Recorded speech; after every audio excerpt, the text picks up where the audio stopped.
지역이 소멸이 아니라 부활을 좀 선택하려면 그에 맞춰서 이제 앞으로 어떤 지역이 좀 인기가 있을지 또 그 지역에서 어떤 것을 또 해야 될지 이런 것들을 좀 하나하나 좀 알아가는 게 중요하겠죠, 선생님, 그렇죠? 그렇죠. 일단 시작은 여러분들이 좋아하는 동네가 어딘지. 저희가 좋아하는 동네. 그리고 어느 지역이 사람과 돈을 모으는지. 네.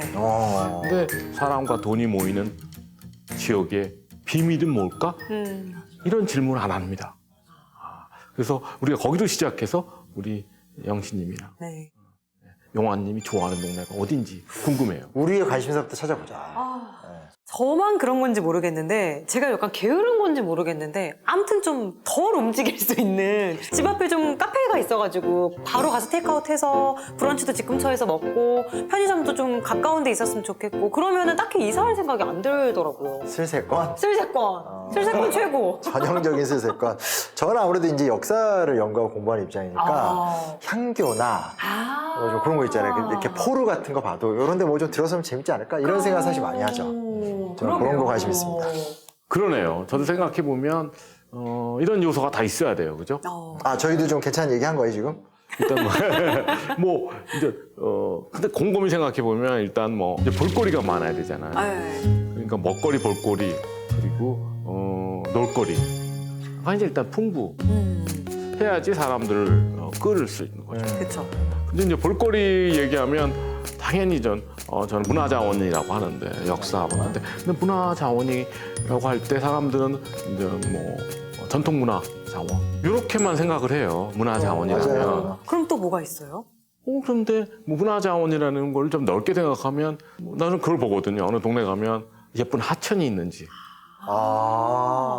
예쁜 하천이 있으면 뭐 전남 지역에도 많지만 그 동네가 이렇게 뭐가 예뻐 특별해 보여요. 네. 그리고 뭐 아름다운 동산이 있다든가 뭐 공원이 있다든가 그러니까 자연도 굉장히 중요한 문화자원인 거죠. 자연, 환경이. 국립공원을 가더라도 자연을 보러 가더라도 국립공원 입구 마을은 예뻐야 돼요. 그렇잖아요. 첫인상을 딱 결정지니까. 이게 그 아까 말한 슬세권 같은 그 대충 즐길 건 다 있어야 되니까. 맞아요. 우리가 스키장을 가더라도 뭐 스키만 타나요? 뭐 스키장 마을에 뭐죠? 뭐 저녁에 가면 그냥 맥주도 마시고 그렇죠. 그런 상업 시설이 갖춰지지 않으면 사실 뭐 우리가 이렇게 가고 싶은 동네가 아닌 거죠. 그러면 세 가지 요소가 있는 거죠. 우리가 좋아하는 동네는 이게 볼거리, 그리고 먹을거리, 즐길거리가 많고. 그리고 거기에 이제 집이랑 직장도 가깝고. 그리고 뭐 한 단어로 표현하면 직주락 근접, 직주락 도시. 그래서 보면 직주락이 함께 모여야지 그 동네 문화를 만들 수 있다. 이런 생각. 규모가 조금 작아야 되겠네요.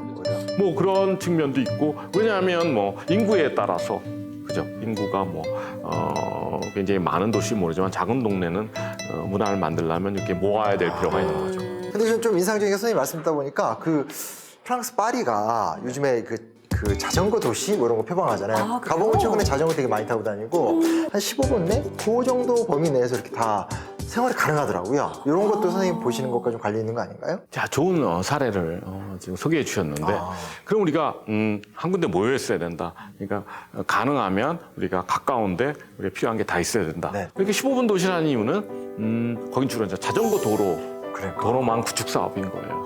또 도로를 잘 닦아서 우리가 그냥 15분 자전거면 몇 킬로 간다고 생각하세요? 15분이면 많이 못 갈 것 같은데? 그렇죠? 한 킬로가 5킬로? 5kg? 5kg 못 갈 것 같은데? 사이클 선수들은 뭐 1시간에 한 40킬로 가는데 그건 뭐. 그분들 이야기고. 뭐 20km라고 어쨌든 15분이면 4km 반경에 그 동네 안에서 그냥 그 차 타고 다니지 말라는 소리예요. 그러려면 우리가 길도 잘 만들어줄 테니까 그 안에 중요한 시설도 배치해줄 테니까 그냥 15분 동네 안에서 살려는 건데 그 안에서 많은 일을 해결할 수 있으면 삶의 질이 당연히 높아지는 거고 그리고 뭔가 자기가 특색이 없으면 자기만의 컨텐츠가 없으면은 우리가 경쟁할 수 없는 모든 사람이 브랜드가 돼야 된다고 하잖아요. 개인 브랜드. 그게 나다움이에요. 그러면 내가 나다워야 되면 우리가 사회 교과서에도 뭐 배워요? 나 다음이 뭐예요? 우리, 너. 가정. 가정. 내가 나다워야 되면 우리 동네는 뭐다워야 돼요? 우리 더워야겠죠? 그렇죠? 그 동네 정체성. 아, 자꾸 틀리는 것 같아, 기분이. 우리 동네는 우리 동네 나와야 되는 거죠. 그렇죠, 그렇죠. 지역 정체성. 그렇죠. 그렇지. 로컬. 결국은 이제 골목의 승부를 봐야 되네. 그러게요. 이렇게 생각하시면 돼요.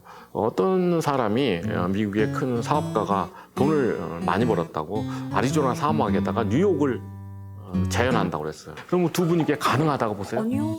안 될 것 힘들지 않아? 같아요. 뭐 유전이 터져서 사우디 뭐 하던데 비슷한 거?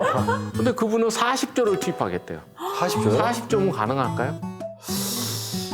안 될 것 같은데요? 그래서 이제 동네가 대기업이 그 복제를 할 수가 없느냐면 이 동네라는 거는 기본적으로 너무나 많은 사람들이 만든 거 아니에요. 이게 뭐 주민도 있고 상인도 있고 예술가도 있고 그 건축물도 이제 뭐 100년 이상 지나면서 다양한 건축물, 여기에 뭐 공공기관도 있고 학교도 있고 이게 그 모든 사람이 참여해서 만든 콘텐츠를 모아놓은 게 동네 문화잖아요. 그러니까 이거는 돈으로 만들 수 있는 게 아니죠. 그래서 근데 몰랐죠 우리가 이렇게 동네가 이렇게 소중한지를 그러니까요. 지금이나 깨닫고 있는 거예요. 그러니까 제가 이제 전 서울 사니까 네. 거기 보면 성북동이라는 동네가 있는데 어떤 좀 계획이 있었고 좀 조사하게 됐는데 보니까 아니 막 문화자산이 너무 많은 거예요. 거기 뭐 말에 한용운이 사셨던 곳도 있고 유명한 미술가 뭐 김기창, 김환기 또 뭐 소설가 이렇게 좀 있는데 막상 가보면 그렇게 막 유기적으로 연결이 되진 또 못한 그거 좀 아쉽더라고요. 그러니까 아마 선생님께서 말씀하시는 게 자산이 있더라도 그걸 좀 잘 뚫어주고 만들지 않으면 안 되는 거? 뭐 이런 또 의미가 있지 않나 그런 생각도 갑자기 드네요. 저는. 그러게요. 어쨌든 그러면 이제 골목길로 집중되는 컨텐츠 문제 요게 좀 아주 좀 중요한 지점이 될 수 있을 것 같은데 우리가 조금 이렇게 참고할 만한 대표적인 골목길 컨텐츠 이런 거 없을까요? 처음 시작할 때는 그 4개 업종 커피, 빵, 그리고 독립서점 스테이, 게스트하우스 이렇게 시작하는데 그리고 이제 음식점도 보면 젊은 사람들이 좋아하는 음식점들이 들어가야 돼요. 그럼 기성세대들이 좋아하는 음식점이 뭐였어? 뭐라고 불러요, 그거를? 식당가? 식당가? 그런 이름이 있네. 식당가? 먹자골목. 먹자골목. 골목 상권의 반대말은 먹자골목이에요. 그래서 먹자골목 보고 골목 상권이라는 부르다 하나도 없죠. 그쵸. 네. 그러면 1단계에서는 그러면 F&B나 이런 그 컨텐츠도 이제 뭐 독립서점이나 뭐 카페 컨텐츠가 들어가서 시작을 하면 2단계 가면 어떤 일이 벌어지냐면 그 동네를 기획하는 기업들에서 어떻게 실질적으로 커뮤니티 비즈니스라고 하는데 여기 보면 편집샵 편집샵 하면 동네 브랜드를 모아놓은 숍들 그리고 뭐 동네 호텔, 코워킹, 코리빙, 뭐 북한문화 공간, 편집샵 이런 기업들이 모이기 시작해요. 동네에서 생태계를 구축하는 2단계. 그럼 2단계가 어느 정도 성숙되면 그 다음부터는 우리 기성세대가 아는 업종들이 들어와요. 뭐 스타트업이나 패션 기업이나 이런 그 디자인 기업들이 들어오면 그러면 우리가 얘기하는 기업 생태계가 도시 산업 생태계가 되는데 1세대 그 골목상권 중에서 당연히 홍대는 거기로 갔고 지금 우리나라를 대표하는 디자인 패션 브랜드는 홍대에서 나와 아직도. 지금 성수동도 거의 그렇게 갔다고 봐야죠. 성수동도 거기에 뭐 많은 기존 기업도 이전도 하지만 거기에 성수동 브랜드가 나오기 시작했고 한남동도 이제 기업을 배출하는 수준까지 간 거죠. 이태원 한남동도. 그래서 우리 골목 자원을 우리가 잘 보호하면 일단은 우리 동네를 살기 좋은 동네 만드는 게 1차적인 효과지만 전부는 아니지만 한 도시의 중심 골목 상권 정도는 도시 산업 생태계가 되는 거죠. 여기서 그 지역 특색을 살리는 그 지역을 대표하는 브랜드를 계속 우리가 만들어내야지 그게 지역의 독립적인 산업이 됩니다. 저는 이렇게 골목 산업에도 1, 2, 3세대가 있는지 몰랐어요. 우리 많이 배우고 있지 않아요 지금? 진짜 계속 지식을 흡수하는 느낌이에요. 그러니까 이게 다 어떻게 보면 지켜봤던 것들인데 그러니까요. 보면서도 이제 그 의미를 좀 몰랐던 거죠. 선생님 말씀을 듣다 보니까 이게 이런 맥락이 있구나. 그 맥락을 찾다 보면 길이 보이는구나. 좀 이런 생각을 좀 해보게 되는 것 같아요. 그러니까요. 좋습니다. 좋네.